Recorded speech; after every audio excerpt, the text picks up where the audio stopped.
G'day everyone, I'm Ebony Bennett, Deputy Director at the Australia Institute, and welcome to our webinar series today. Thank you so much for joining us. I want to begin by acknowledging the traditional owners of the land on which Polly and I live and work. It's the Ngunnawal and Ngambri country here, and we pay our respects to elders past and present. Sovereignty was never ceded, and this always was and always will be Aboriginal land. And I highly encourage you, if you haven't read yet the Uluru Statement from the Heart, head on over to their website and check out the full statement ahead of the referendum on the Voice to Parliament that we're going to have later this year. Make sure that you're informed yourself, not listening to whatever we hear on the internet. Make sure that you're nice and informed on that so that we can have a really amazing vote and campaign later this year. This is a special event that we're holding with the Pacific, but the Australia Institute does have webinars at different times of the week and different days of the week. So please head on over to australiainstitute.org.au to find our upcoming webinars. Later today, we will have up a webinar that we're doing with Kerry O'Brien and Thomas Mayo and their book on the Voice to Parliament. So check that out later today. Just a few tips before we begin the webinar today to make sure that things run smoothly. You can ask questions, and so you can type those questions out in the Q&A box, and we'll moderate those questions a little bit later. You should also be able to upvote other people's questions if you think they've got a really good question to ask. And a reminder to please keep things civil and on topic in the chat, or we will boot you out. Finally, a reminder that this discussion is being recorded and it will go up on the Australia Institute's website and our YouTube channel later today. So you can check it out there if you have to duck out for any reason. And we'll also try and put it up as a podcast as well. So I'm very excited about today's webinar. Before the 22 federal election, Labor, the new government, made the commitment that it would restore Australia's place as the first partner of choice for our Pacific family.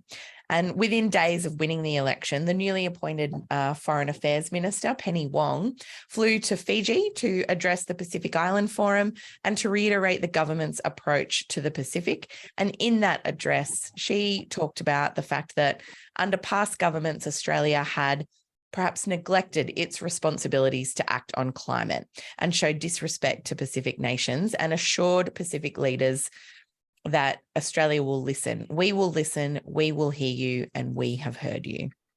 So it's now a year since Labor won that election, and in the last 12 months, Minister Wong has visited every single country in the Pacific Islands Forum.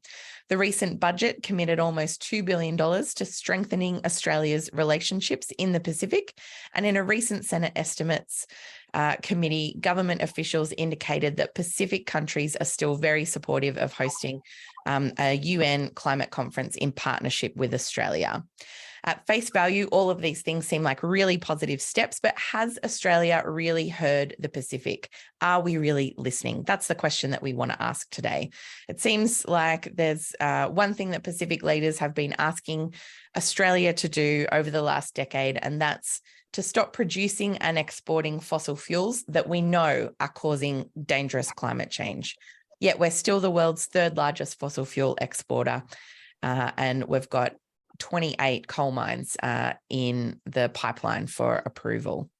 So where does that leave Australia? Well, that's what we're going to get into today. And I'm delighted that we're going to be joined by two eminent leaders from the first two countries to join the call, or to launch the call, at the United Nations climate talks for an international fossil fuel non-proliferation treaty, which would phase out the use of coal, oil, and gas. So today we are going to hear from the Honourable Ralph Regenvanu, who's running a little bit late today, the Minister of Climate Change, Adaptation, Meteorology and Geo-hazards, Energy, Environment and Disaster Risk Management for the Republic of Vanuatu. And we're also going to hear from the Honourable Seve Paeniu, Minister of Finance of Tuvalu. And also joining us is Mr. Alopi Latukefu, who's the Director of the Edmund Rice Centre for Justice and Community Education. Lastly, we get joined by our Climate and Energy Program Director, Polly Hemming.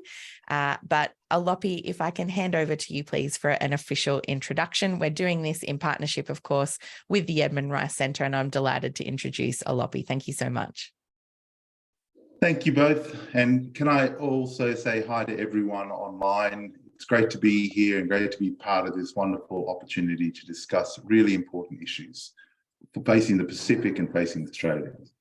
Can I also acknowledge the traditional owners of the country I'm coming to you from, the Wurundjeri Woi-wurrung of the Kulin Nation, otherwise known as Melbourne, and their elders past, present and emerging.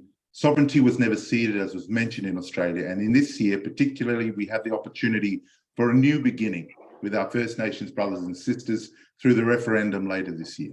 The Edmund Rice Centre is committed to the full implementation of the Uluru Statement from the Heart, including voice, treaty and truth.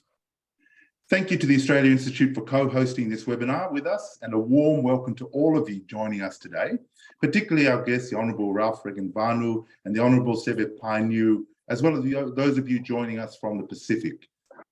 My name is Alopila Tukefu, as mentioned, and I am the Director of the Edmund Rice Centre for Justice and Community Education, an Australian-based human rights centre founded in 1996 and dedicated to the promotion of justice, human rights and the rights of the earth.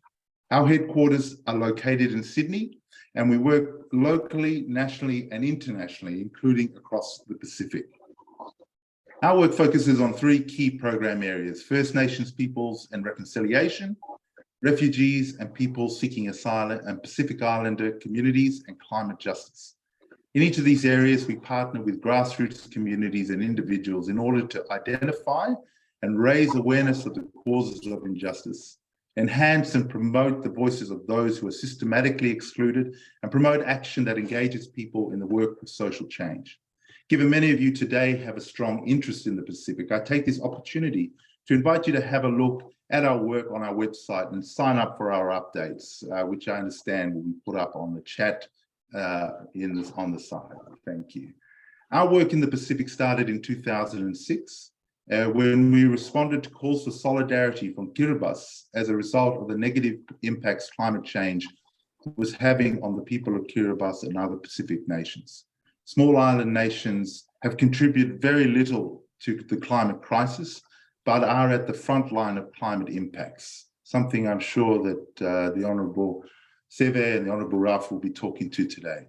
Via our Pacific Calling Partnership Initiative, we collaborate with our Pacific Island neighbours to communicate and amplify their climate change messages within Australia and internationally. More specifically, we build community capacity on climate advocacy and actively seek out and help create opportunities for Pacific Islanders to tell their stories, promote understanding of climate impacts on their homelands, and pursue climate justice.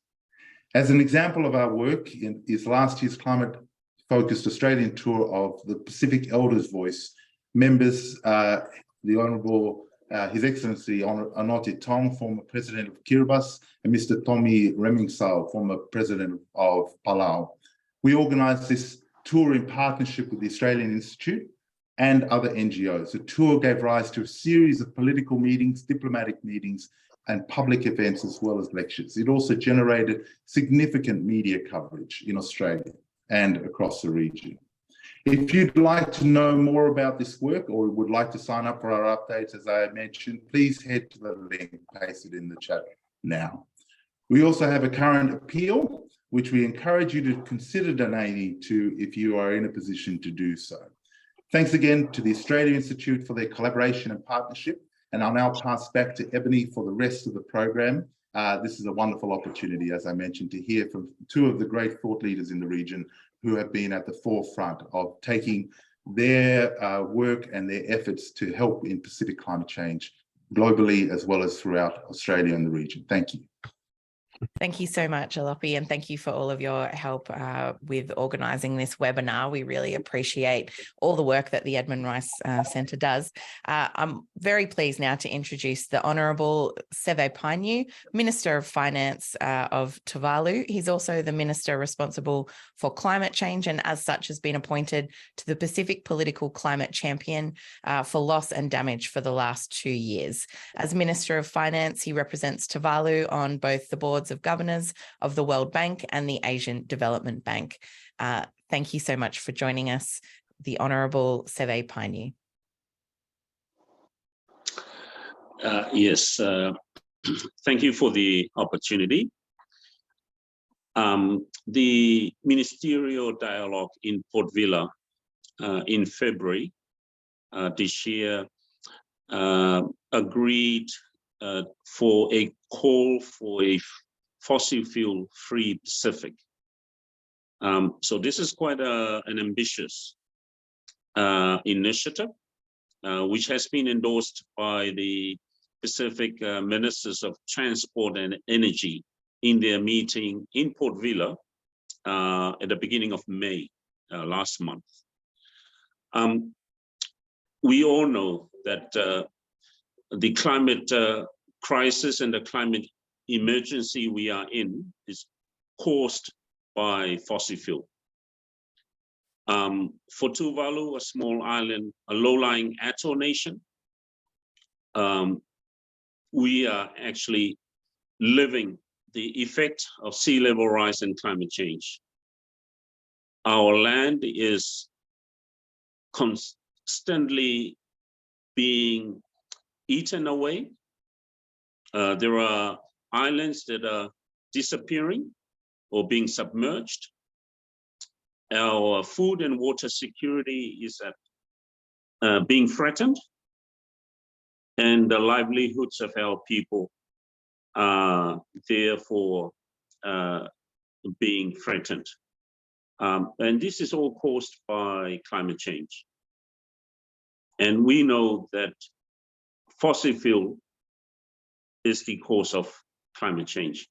So the Pacific now is considering, and it will be tabled at the Pacific Islands Forum Leaders Meeting later this year, to formalize the call for a fossil fuel-free Pacific.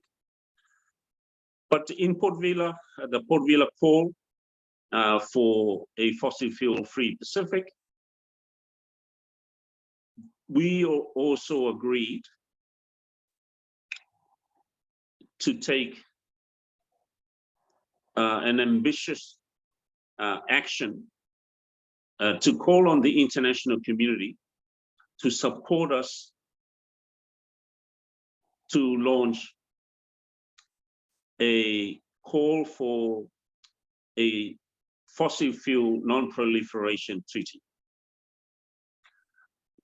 But before I speak more about that detail, Tuvalu has now become a core member of the POCA initiative, Beyond Oil and Gas Alliance, which is spearheaded by Denmark and Costa Rica.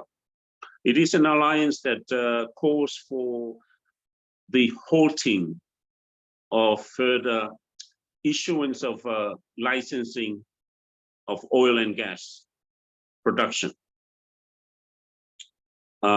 So the POCA initiative is an initiative that goes a long way towards getting countries to recognize the impact of fossil fuel.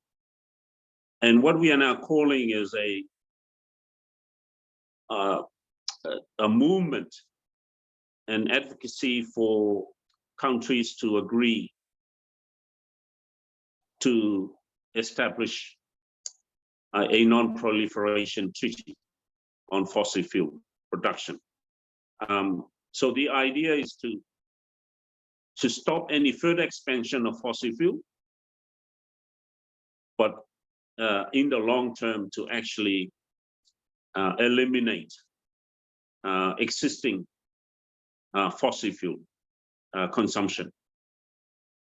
It is an ambitious initiative and target, But for us, the small island developing states, who in total contribute less than 0.03% to total emissions, are at the forefront and at the brunt of the impact of climate change and sea level rise.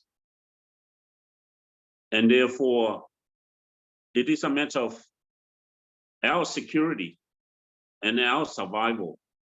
And that's why we are very eager and committed to ensuring we address the causes of climate change, which we know very well is caused by fossil fuel production and consumption. So thank you for the opportunity. Thank you very much. I believe we do have the other minister, the Honourable Ralph Regenvanu, on the line with us now. Thank you so much for joining us. I would like to announce that he is the Minister of Climate Change, Adaptation, Meteorology, Geo-hazards, Energy, Environment and Disaster Risk Management for the Republic of Vanuatu. Minister Regenvanu has been a driving force behind the Port Vila call for a fossil fuel-free Pacific and the establishment of a global commission on fossil fuels.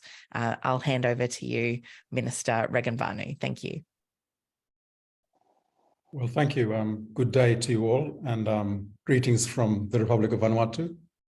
Greetings to Minister Paeniu. Good to see you again, my colleague, in pushing this treaty. And the Port Vila call. And thank you very much to the Australia Institute and the Edmund Rice Centre for hosting this important webinar. Yes, here in Vanuatu, we are currently still in a state of emergency, a national state of emergency that's been issued because of the effects of 2 Category 4 cyclones that followed each other within a few days. That hasn't happened before. It's an unprecedented event to have 2 Category 4 cyclones within the space of a few days hit the country. And as a result of that, we made an assessment and we made a declaration of a national state of emergency to allow us to respond to this disaster. And we are now 3 months in as of June. We are now completing the relief and moving into the early recovery. We're already in the early recovery phase, moving into recovery, but that disaster alone set us back. The estimate is over 40% of our GDP in terms of the economic loss from this event, this twin cyclone event. Back in 2015, when Tropical Cyclone Pam hit Vanuatu, it was the first ever Category 5 cyclone to hit the region, and it hit Vanuatu. And we know that the economic loss from that was equivalent to 64% of our GDP. So if you can imagine a single climate event costing us the equivalent of 64% of our GDP, it reflects not only the scale of the climate disaster, but also the disproportionate impact it has on very small economies like ours. We are the smallest economies in the world. Vanuatu, back in 2015, we were a least developed country, according to the United Nations. So the countries that are the most underdeveloped of all the world. And we graduated from that, according to the United Nations, at the end of 2020. But the categorization, the criteria that the United Nations uses for graduating countries does not take into account vulnerability. And this is an issue I know that Tuvalu and Kiribati are fighting now. The fact that the criteria used does not take into account the fact that we were hit by these 2 cyclones this year, right? That cost us over 40% of our GDP. So it's like you take 2 steps forward, 1 step back, or sometimes it's 1 step forward and 2 steps back in terms of economic development, in terms of the state being able to deliver for its citizens, which is the fundamental duty of the state and of us as elected officials who become members of parliament and ministers of state. So it is really this great uphill battle to try and see other countries who did agree, like Australia, like all countries of the world, back in Paris, to set the world on a target of emissions target of less than 1.5 degrees Celsius above pre-industrial levels in terms of temperature rise, and in terms of a green climate fund of over $100 billion that would be available to help the most vulnerable countries. So those two targets that we agreed on in Paris, that the whole world agreed to, have not been met. They're not being met. We're not seeing the emissions reduction that we need to see happen. We're not seeing the financial commitment from the developed countries to help the developing countries to build their resilience and adapt and mitigate and deal with loss and damage. And that was the context in which Vanuatu pushed for this International Court of Justice advisory opinion on the impacts of climate change, on the environment, on states, on people, and human rights. Because if you look at all the international conventions we've signed, going right back to the Charter on the establishment of the United Nations, the Human Rights Conventions, the political and social covenants on human rights, the UNFCCC, of course, the Law of the Sea, Convention on the Rights of the Child, all of these have obligations for states to safeguard their people and their future. And we wanted to seek an opinion from the International Court of Justice that by continuing to contribute to emissions, which we know, according to the science, and the IPCC reports make it crystal clear that it's these emissions, principally like over nearly 90% coming from coal, oil, and gas. We know that, that's scientifically indisputable. Countries utilizing coal, oil, and gas, contributing to emissions, not meeting their targets, contributing to these disasters we experience, which cause us to lose so much of our potential development for our people and have to put it back into relief and recovery efforts like we're doing now. We wanted the court to say, are states allowed to do this? They've signed up to all these agreements. They've signed up to these international law agreements. And now we see countries like Australia, for example, talking about the rule of law internationally. Okay, you've signed up to all these agreements. You've signed up to the Paris Agreement. That's an international rule of law. If you don't meet that commitment, do you have a right to talk about meeting the international rule of law in other areas? For example, Ukraine, for example, issues to do with safety of navigation, which are all matters of international law. If you're not meeting these fundamental principles that protect life and property and safety of people, what are we talking about? And so we were very happy that there was a unanimous resolution by the United Nations on the 29th of March this year to refer that question to the International Court of Justice, which will begin to will receive submissions at the end of this year. And we should get a decision on that by the end of next year. And we're hoping that that decision will help us to lobby with states to say, look, these commitments, these are not just commitments in your nationally determined contributions that you can say, well, we're going to do this. These are actually binding international law commitments, and you are committed to undertake them. And so coming back to the region, I know this webinar is on Is Australia Listening? I was in Nauru in 2018 as the Minister of Foreign Affairs, where the Pacific Islands Forum, the countries of the Pacific, including Australia and New Zealand and all the countries in the Pacific, agreed to the Boy Declaration, which said that climate change is the single greatest threat to the security of the people of the Pacific Islands, to the Pacific Island nation states. So the single greatest security threat is climate change. And Australia signed up to that. My colleague, the former Foreign Minister, Maurice Payne, was there on behalf of Australia. She signed up to it with the rest of us. We've seen in subsequent years, for example, in 2019 in Tuvalu, the Pacific Island Forum Leaders Communique. I was there again. Scott Morrison was there. Maurice Payne was, I think she was there, yes. That statement came out saying we need to have this just transition away from fossil fuels and we need to stop developing the fossil fuel industry. And Australia signed up with that statement as well. Now we are very happy to see the Albanese government passing this latest climate legislation, which is a big step forward for Australia in terms of climate policy. However, we are very disappointed to see that Australia continues to subsidise fossil fuel projects. I mean, we need money in the renewable energy sector. That's where we need the money. And that's where the future of our economies and our societies lie. It's not in the fossil fuel industry. So why do we continue to subsidise billions of dollars into this fossil fuel industry, which we in the Pacific have agreed, including Australia, is the greatest threat to our security? And instead we talk about security in other terms, which doesn't mean much to the Pacific Islanders. I mean, submarines and increasing investment into the Australian Federal Police is very welcome, but our main security threat, as we all agree, including Australia, is climate change. And that's where we need the money to help us make this transition to resilient economies.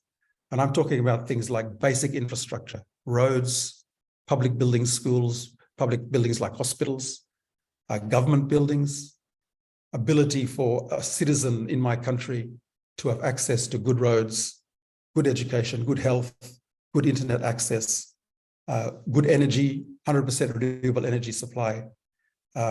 These are basic, things that we look for out of development, and that's why we want to see assistance coming from our developed country partners, who I must repeat, have committed themselves to provide this support.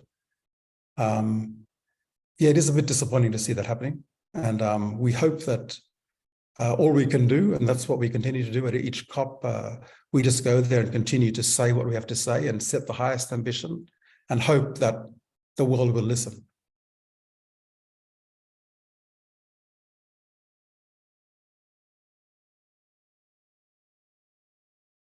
Me unmute. There we go. Sorry, I was stuck on mute there for a bit. Thank you so much for that wonderful introduction to, I guess, the key issues facing the Pacific in particular. I can see that we've got close to 260 people on the line with us today. Thank you so much for joining us. I am going to go next to Polly Hemming, and then we're going to have a short discussion with the panel. And if we've got time, we're going to take a few questions from the audience. So you can type those questions into the Q&A box. But thank you again to both of the ministers for joining us today. We really appreciate it.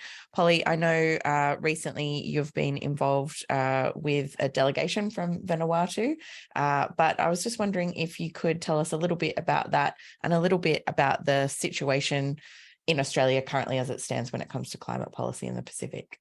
Sure. Yeah, I think probably it's overstating my role to say I was in a delegation. Minister Regenvanu was generous enough to let me tag along with the Vanuatu delegation to witness the UN General Assembly pass the resolution to seek an opinion from the International Court of Justice on the obligation of states relating to climate change. And I knew it was a historical moment. I don't think I appreciated quite how, what I was actually witnessing, and also to be accompanying the country who has, largely been driving the whole movement and campaign over a number of years was, it sounds trite, but it was nothing short of a privilege.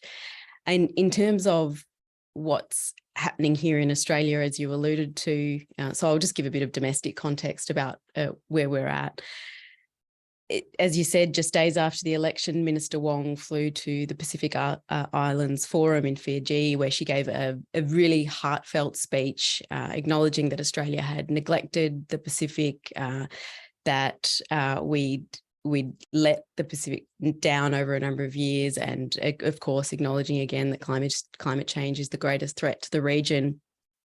And she also said notably that Australia will stand shoulder to shoulder with our Pacific family in response to this crisis.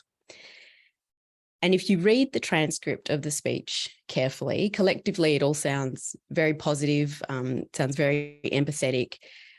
The words that have been chosen, I think, were chosen very carefully, because the minister, while the speech collectively sounds positive, the minister never actually says Australia will do anything about climate change. It will never stop. It doesn't acknowledge it as part of the problem, and it will stop being part of the problem. So she skirts around it and she says, we'll reduce our emissions in Australia with renewable energy. She says we will fund some infrastructure in the Pacific. We'll help the Pacific navigate this crisis. We'll hold a UN climate conference in partnership with the Pacific. But nowhere does she say we will stop causing the problem, which of course we're the world's third largest fossil fuel exporter. We are a significant part of the problem. Similarly, 12 months later, as you said, Minister Wong has visited all the countries that are part of the Pacific Islands Forum. Minister Wong visited Tuvalu, and of course the minister can speak, can elaborate on this and speak with more authority than I can, but I can only give my observations, and it seemed like things hadn't changed a great deal in terms of tone and what was being said. It was largely the same, an acknowledgement of the problem, pulling out the line. We know climate change is an existential threat, which I think is a way of sanitizing actually what is happening in Pacific countries. But largely the focus is on adaptation. The problems here will help you respond to it somewhat, but we're not going to stop causing the problem. And I think you can see why if you look at the last 12 months of what's been happening back in Australia in terms of fossil fuels.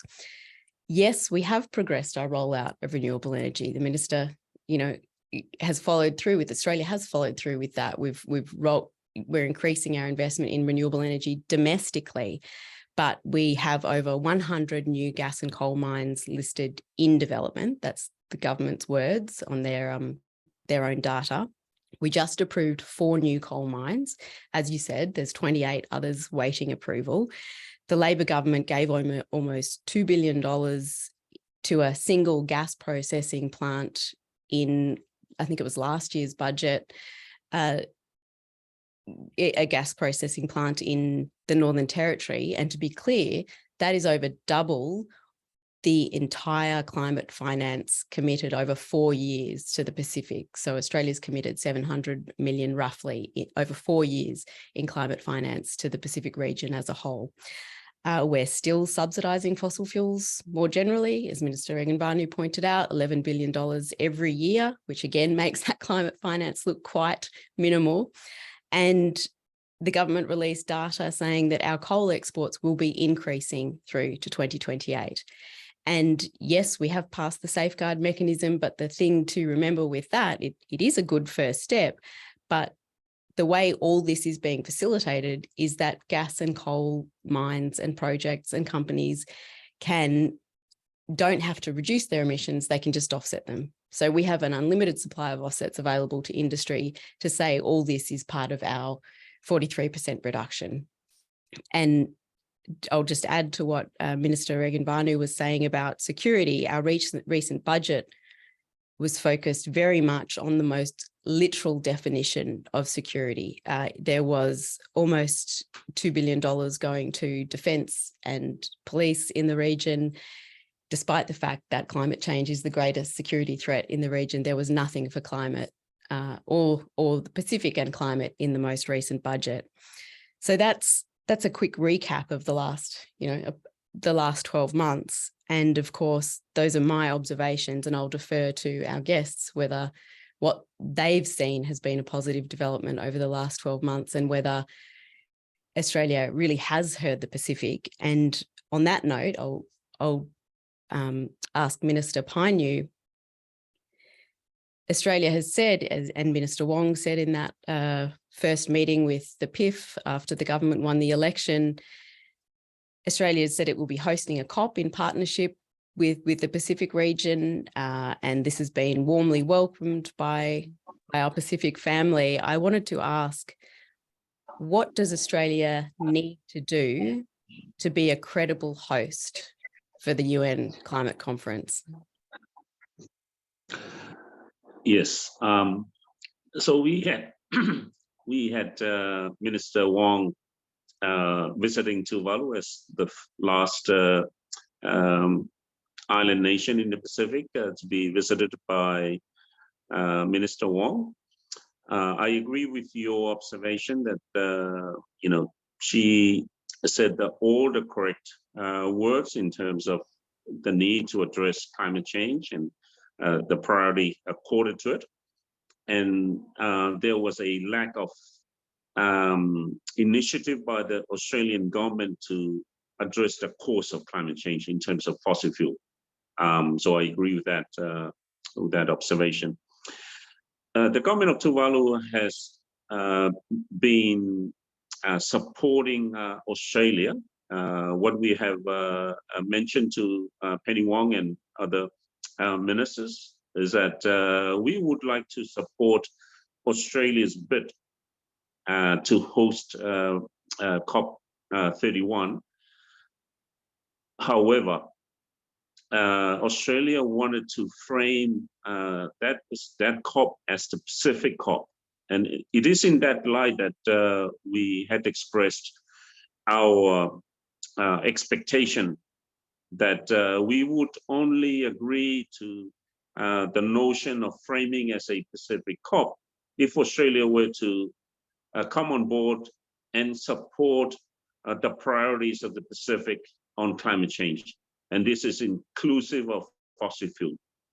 So the discussion we've been having about doing away with subsidies, stop issuing a new licensing for further fossil fuel production, coal mines, and so forth, and a commitment over time to reduce the consumption of coal and other fossil fuels, in line with the 1.5 trajectory pathway. So, and then on the second dimension is in terms of the capacity technology transfer and financing, that we would like to see Australia really beefing up its commitment to support the Pacific Island nations to transition away from fossil fuel to renewable, and providing that technology transfer and also in terms of financing. So those are the two dimensions that we certainly would like Australia to make firm commitments that would enable us, the Pacific, to really support and be able to see the COP in Australia being a Pacific COP. Thank you. I suppose, sorry, excuse me. Further to that, Minister Regenvanu, I think your answer will probably be similar, and this is in a similar vein. Before the election, the Labor government or the prospective Labor government said it would restore Australia's place as first partner of choice for our Pacific family. And I wanted to ask, sort of following on from Minister Paeniu's answer, but has Australia done that? And if not, what does it need to do to establish, what do we need to do to establish ourselves as your first partner of choice? Well, Australia is our first partner of choice and has been for a long time. And that's in terms of, trade. We have our greatest trade with Australia. It's in terms of where most of our development assistance comes from. It's Australia. Australia is the biggest aid donor to Vanuatu. And, long historical ties. Like I myself am a student of universities in Australia, and a lot of the people in the senior level of the public service here are. So it's very close ties. Of course, this goes back to blackbirding days. We have this relationship, and maybe that was a bad start to the relationship, but we continue to. Australia is our first choice partner, inevitably. There are tensions in the relationship, definitely, with this, and the biggest tension is climate change and climate change policy. It is the glaring thing that is not exactly right with this relationship we have with our partner of choice. And so to make that relationship the best it can be, climate policy needs to be something Australia needs to deal with. While it continues down the road of subsidizing fossil fuels, not supporting the Pacific in its climate ambitions, not recognizing the main security threat to the Pacific. And that's a clear point where we diverge from Australia in terms of what we think is security. Australia is part of this Quad or whatever, or that seems to have this thing of they're militarizing the Pacific at the moment. We are not interested in that. We're interested in survival. We're interested in development outcomes, social development outcomes. And that doesn't seem to be reflected, as you say, Polly, in the latest budget. So Australia is our partner of choice. There needs to be a lot more done on climate policy and approaches to security to make us closer.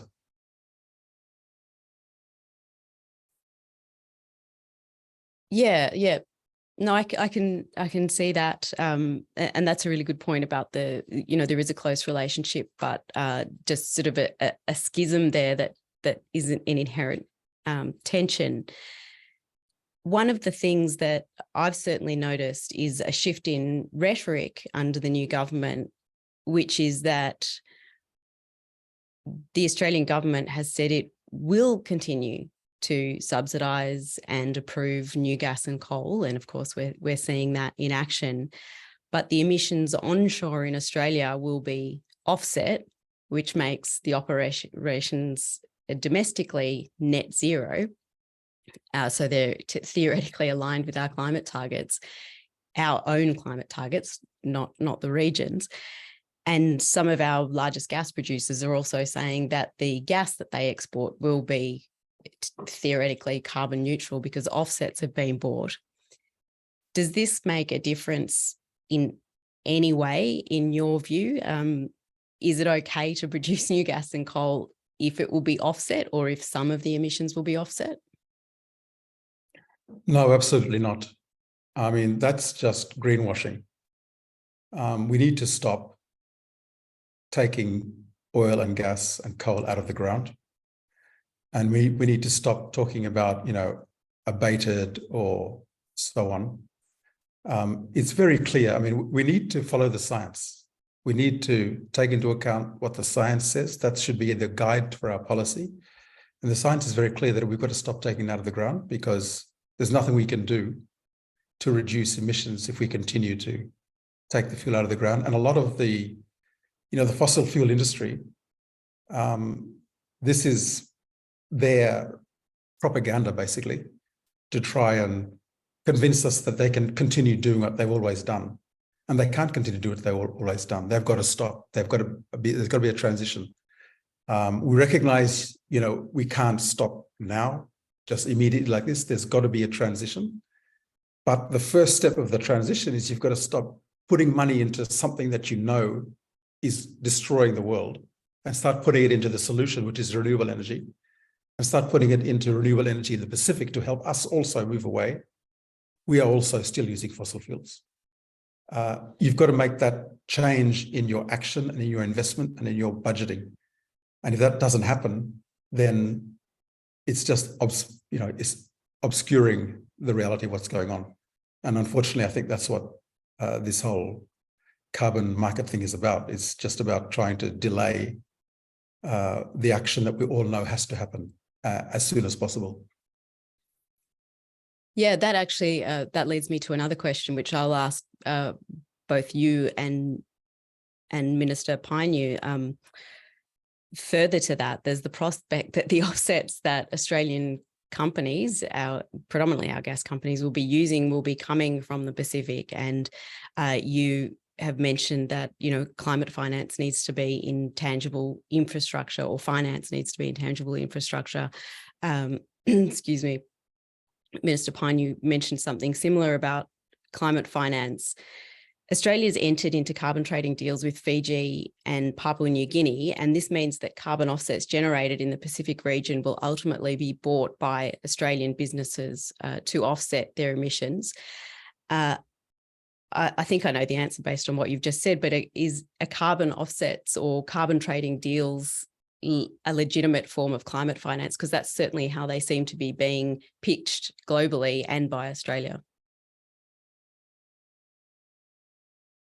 Was that for Seve? Oh, sorry, or? that was for it was for both. But yeah. Minister Paeniu, if I could ask you to answer that one first. Yeah, no, it isn't, because it doesn't address the core problem, which is extracting. That would still enable Australia to do business as usual, keep extracting fossil fuel, which is the culprit of all of this, and burning that would still further contribute to climate change and sea level rise. For us in the Pacific, our preference has been quite clear. We would like climate and development finance in the form of grant, if not in the most lenient and soft concessional financing. Our economies are already overburdened by debt and debt distress, and therefore we cannot have additional financing that would put more debt on our economies. And that's why our focus and our preference would be a grant financing or concessional financing. Now that we're talking about financing, it has been our view, the Pacific Island countries, that all these international financial mechanisms, while they are out there, it has been very challenging and difficult for small Pacific Island nations to access. So there are complex access procedures. They need to be simplified to enable countries to readily access them. It needed to come at scale. So rather than small piecemeal project funding, it needed to be comprehensive and at scale. And therefore, the financial mechanism and the modalities, and we are now talking about the UNFCCC now coming up with the loss and damage fund. So these need to be designed in a way that countries that do need that assistance would be able to readily access them and at scale. So there is now an international call for a review of the multilateral development banks and international financial institutions to align the policy objectives to the Paris Agreement 1.5 pathway and the just transition and so forth. So these are the points that we keep on advocating for within this international global financial order and system, and also in terms of these specific financial mechanisms like the loss and damage fund. And Minister Regenvanu, do you have anything you'd like to add to that? Oh, I think you're on mute still, sorry. We're still talking about climate, carbon trading as a solution, as a form of financing. Yeah, as a form of finance, but also I suppose Minister Painiu's sort of broadened it to, what climate finance should actually look like. Yeah, okay, so there's a lot of, I think the concept of climate finance has been deliberately made very obtuse so that in the UNFCCC negotiations, the rich developed countries can continue to delay and not commit. It has never been clear how much and what types of climate finance and development are being allocated to the SIDS, for example. And I think it's been quite deliberate so that this confusion can continue to be maintained, especially at the level of the UNFCCC. We've seen attempts to track climate financing coming into the Pacific, but it's it's made very difficult by the fact that, you know, we are still talking about what is climate finance. So, and this lack of credibility is a clear factor that's eroded, of course, our trust in these international climate negotiations, and why we push so hard for a loss and damage fund. Right now, the scale of finance, as Mr. Paeniu says, is wholly unavailable to us. We hear this big figure, we get this tiny little amount out of it, tiny percentage of it. For example, we've probably received, Vanuatu is about 300 million USD in total over all the years from climate finance, and you compare this to, you know, the single year target of 10 billion. The Pacific Island Forum estimates that we get 2% of global climate finance, even though we're the most vulnerable region in the world. And of course, coming back to Polly's point, you compare what we receive in climate finance compared to the subsidies given to the fossil fuel industry, and it's just, it's pretty outrageous, I think. Yeah, I think that's what I can say about that. I think that there needs to be a lot more couched in development terms for us.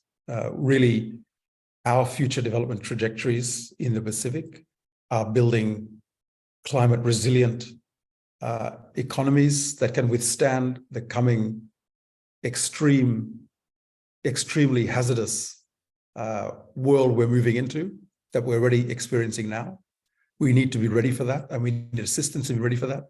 And the world has said they will assist us, and we need to see that assistance actually forthcoming for that purpose, and not sort of obfuscating the problem and continuing to create the source of our problem while saying you're going to help us do something about it, not actually doing much.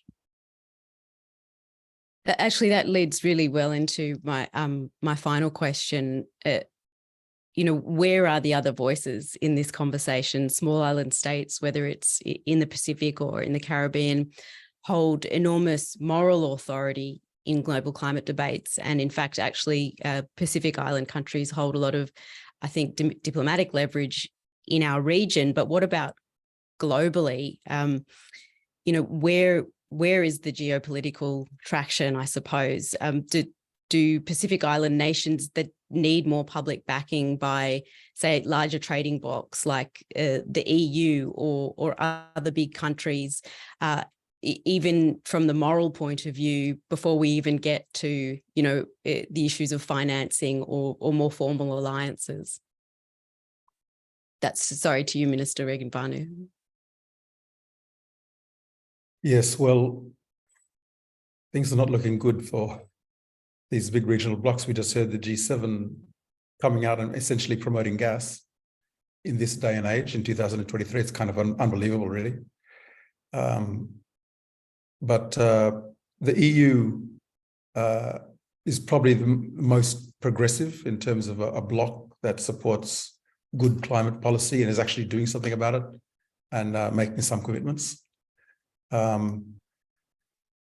With other regions, I think it's not so much regional blocs. We're seeing, for example, when we refer to the Fossil Fuel Non-Proliferation Treaty, lots of supports from states, cities, which is fantastic, which builds the momentum towards national adoption. We do see things like Minister Paeniu referred to the Beyond Oil and Gas Alliance, an initiative that is actually led by Denmark and includes countries such as France.